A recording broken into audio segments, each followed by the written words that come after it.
Number 10, provide value.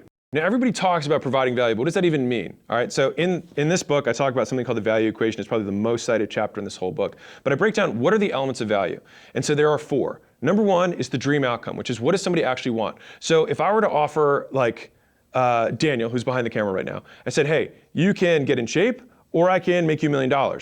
Right? Making money for most men is more valuable than getting in better shape. And so the relative opportunity or the relative outcome will dictate how much money you can charge. That's why in general B2B offers are higher ticket. Now there are also fewer people who buy making money than people who buy consumer products. So you have about 1/10, so 9% of people are business owners. So you have a much smaller market. That being said, does the size of the market really matter based on the thing I just said? Probably not.